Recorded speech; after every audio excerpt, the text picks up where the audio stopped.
Assalamu alaikum, everyone. So, before telling you about my topic, I will actually like to welcome you all to the 21st century. Digitalization is everywhere nowadays.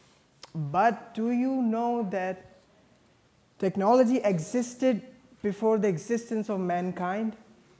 Well, sages used their hammers as their daily drivers. Okay? And nowadays, we all use mobile phones. I mean, if you told this 20 years ago that we will have been pretty much necessity of a mobile phone, no one would have believed you, because it is still a monumental paradigm shift. So, what caused this shift from analog to digital? I will tell you, and I will answer your question too. So let's just start with the basics of 101, analog and digital. Anything, any technology, any device that processes data in continuous variable form, constantly changing, is known as analog.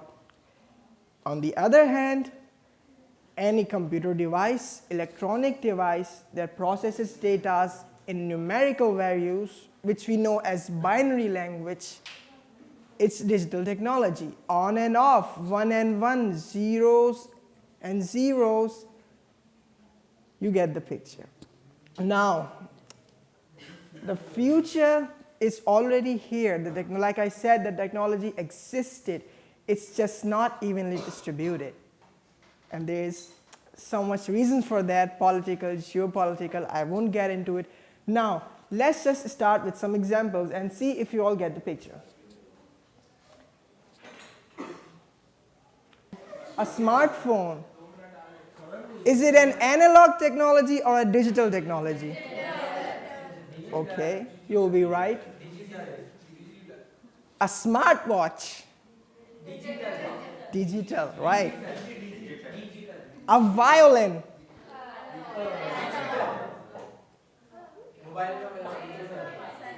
okay, you'll be right. And an analog mechanical watch. I told you it's analog watch, okay? Now, let me just tell you the different pros and cons, advantages and disadvantages of these technologies. It is a misnomer that people say that analog is dead. No, it's not. It just has taken a new form. I will tell you. Music. We all love music, right? Like, name some of the popular songs of the 21st century. Helicopter. Any else? Anyone? Any songs? Yeah.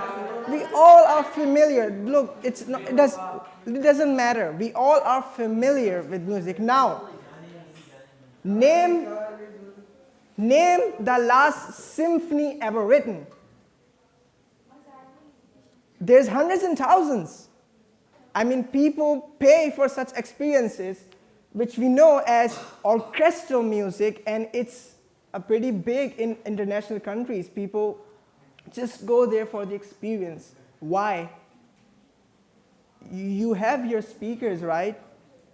You have your headphones, so why do you need to pay such a privilege to hear someone perform? Yeah, I will. Now see, speakers are just a one diaphragm which vibrates to produce sound, and the other one is just the mirror of this. Hence we know as stereo speakers. But in orchestral music, there are 60 to 70 players equal to 60 speakers that have no phase issues, no frequency mix-ups, and it's still a very big experience. And the fidelity of that you cannot even come close to in stereo speakers. World time, Google World Time, GMT. Do you know how it's maintained? This is your typical digital clock, right?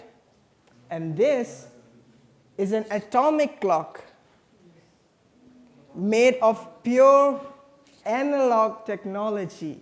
It's accurate to 0.003 milliseconds in 100 years. Did you know what that means? That it will never ever go out of sync. And that's how Google maintains its world time. Cybersecurity.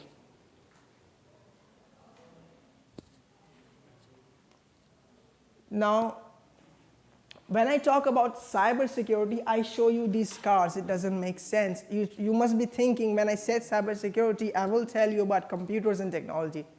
But no. You see, this is an old British car known as Aston Martin Vantage, and this is a BMW i3. Now, in this car, there is no physical engine that runs the car. It's all electronic technology. You can do tracking with it, heated seats, air conditioner, convenient.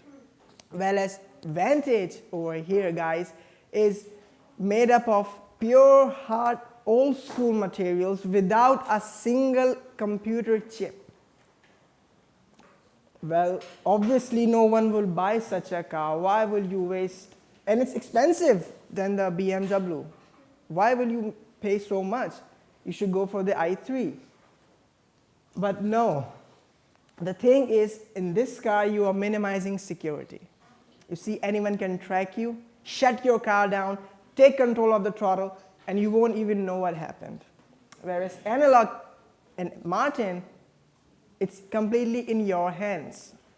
It's safe, it's reliable, but it's also old, which old people find it luxurious, but we cannot. We are 21st century, guys. Come on. Power. What is this? What power, right? It's a nuclear power plant. Only supplies the 10% of world electricity. Now, such a small margin, right? Where it goes, 10%, just 10%. All the backup and EFI, it's also backup technology, is relied on nuclear power. You know why? It can never be shut down. No electrical surge, an attack from a foreign enemy. No one can interrupt this connection. Hence, you must have seen pretty much examples that it covers to tell you all analog is not completely dead. We are analog beings living in a digital world, moving on a quantum future. The quantum future is the third category of technology: analog, digital, and quantum. It's not here yet, or it is. Like I said, the future is already here. It's just not evenly distributed. Thank you guys so much for listening to me patiently. Thank you to all my friends. And I hope you all learned something new today. Thank you so much.